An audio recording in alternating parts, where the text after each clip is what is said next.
കേന്ദ്ര സർക്കാർ നയങ്ങൾക്കെതിരെ സംയുക്ത ട്രേഡ് യൂണിയൻ സമിതിയുടെ 24 മണിക്കൂർ അഖിലേന്ത്യാ പണിമുടക്ക് 11-ന് അർദ്ധരാത്രി ആരംഭിക്കും. ലേബർ കോഡുകൾ പിൻവലിക്കുക, മഹാത്മാഗാന്ധി തൊഴിലുറപ്പ് പദ്ധതി പുനഃസ്ഥാപിക്കുക, കർഷക വിരുദ്ധ നിയമങ്ങൾ പിൻവലിക്കുക, വൈദ്യുതി നിയമ ഭേദഗതി പിൻവലിക്കുക തുടങ്ങിയ ആവശ്യങ്ങൾ ഉന്നയിച്ചാണ് പണിമുടക്ക്.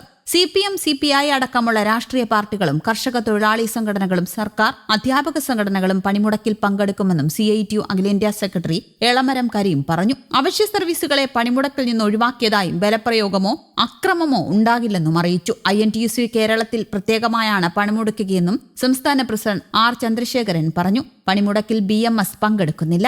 ഏതൊക്കെ മേഖലകൾ സ്തംഭിക്കുമെന്ന് നോക്കാം. ഷോപ്പിംഗ് മാളുകൾ, സ്പെഷ്യൽ എക്കണോമിക് സോൺ അടക്കമുള്ളവ സ്തംഭിക്കും. പാൽ, പത്രം, ആശുപത്രി, മരുന്ന് ഷോപ്പുകൾ, ഫയർ ആൻഡ് റെസ്ക്യൂ, ആംബുലൻസ് തുടങ്ങിയ അത്യാവശ്യ സർവീസ് ഒഴിച്ച് മറ്റെല്ലാ മേഖലയിലെയും തൊഴിലാളികൾ പണിമുടക്കുമെന്ന് തൊഴിലാളി യൂണിയനുകൾ പറയുന്നു. വ്യവസായ, കാർഷിക, വാണിജ്യ, വ്യാപാര മേഖലകൾ പൂർണ്ണമായി നിശ്ചലമാകും. കടകമ്പോളങ്ങൾ അടഞ്ഞുകിടക്കും. മോട്ടോർ വാഹനങ്ങൾ നിരത്തിലിറങ്ങില്ല.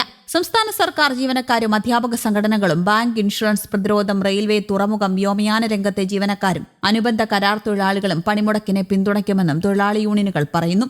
ഓട്ടോ, ബസ്, കാർ, ലോറി തുടങ്ങിയ മോട്ടോർ തൊഴിലാളികൾ, ഷോപ്പ് എംപ്ലോയീസ്, മത്സ്യവിപണനം, വിതരണ രംഗം, വഴിയോര കച്ചവട തൊഴിലാളികൾ, പ്രസ് ജീവനക്കാർ, സ്കീം വർക്കർമാർ, നിർമ്മാണം, കയറ്റിയിറക്ക്, ഗിഗ് പ്ലാറ്റ്ഫോം എന്നിവയിലെ തൊഴിലാളികൾ പണിമുടക്കും. IT, ചെറുകിട വ്യവസായം, സ്വകാര്യ മേഖല, പൊതുമേഖലാ വ്യവസായം, ബാങ്കുകൾ, ഇൻഷുറൻസ് സ്ഥാപനങ്ങൾ, വിമാനത്താവളത്തിലെ ഗ്രൗണ്ട് ഹാൻഡ്ലിംഗ് തൊഴിലാളികൾ, തുറമുഖ തൊഴിലാളികൾ, കണ്ടെയ്നർ ഫ്രൈറ്റ് സ്റ്റേഷനുകൾ, തോട്ടം മേഖല, ഇലക്ട്രിസിറ്റി, പ്രതിരോധ മേഖലയിലെ തൊഴിലാളികൾ, ന്യൂ ജനറേഷൻ ബാങ്കുകൾ, നോൺ ബാങ്കിംഗ് സ്ഥാപനങ്ങളിലെ ജീവനക്കാർ എന്നിവരും പണിമുടക്കുമെന്നും സംയുക്ത ട്രേഡ് യൂണിയൻ ഭാരവാഹികൾ പറഞ്ഞു. KSRTCയിലെ ഇടത് യൂണിയനുകൾ പണിമുടക്കുന്ന സാഹചര്യത്തിൽ സർവീസ് മുടങ്ങാനാണ് സാധ്യത. ദേശീയ പണിമുടക്കിൽ നിന്ന് ശബരിമല തീർത്ഥാടകരെയും മാരമൺ കൺവെൻഷനെയും ഒഴിവാക്കിയിട്ടുണ്ട്. കോഴഞ്ചേരി, തോട്ടപ്പുഴശ്ശേരി പഞ്ചായത്തുകളെയും ഒഴിവാക്കി. സംസ്ഥാനത്തെ വാണിജ്യ വ്യാപാര മേഖലകളും പെട്രോൾ പമ്പുകളും പണിമുടക്കിന്റെ ഭാഗമാകുന്നതിന് ജനജീവിതം ദുസ്സഹമാകും. KSRTCയും സ്വകാര്യ ബസ്സുകളും ഓട്ടോ ടാക്സി തൊഴിലാളികളും പണിമുടക്കുന്നതോടെ പൊതുഗതാഗതം അപ്പാടെ നിലയ്ക്കും. എന്നാൽ ഈ സമരത്തെ തള്ളിക്കളയുന്ന BMS തങ്ങൾ ജോലിക്കെത്തുമെന്ന് പ്രഖ്യാപിച്ചത് സംഘർഷ സാധ്യതയുണ്ടാക്കുന്നുണ്ട്.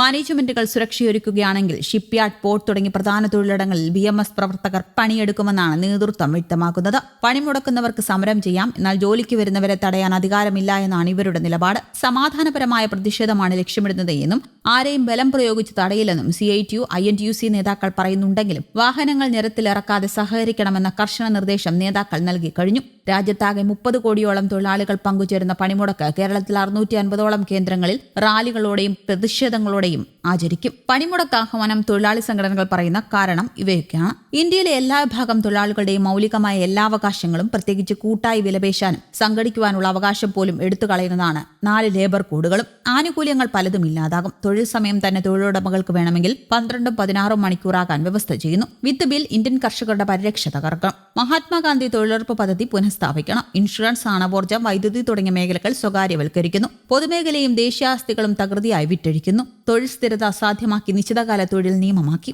പത്രജീവനക്കാർക്ക് ഇനി വേജ് ബോർഡ് ഉണ്ടാകില്ല. EPF പെൻഷൻകാരെ പരിഗണിക്കുന്നില്ല.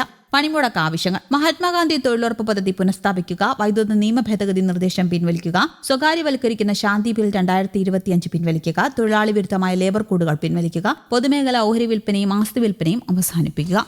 News desk, Kerala Kaumudi.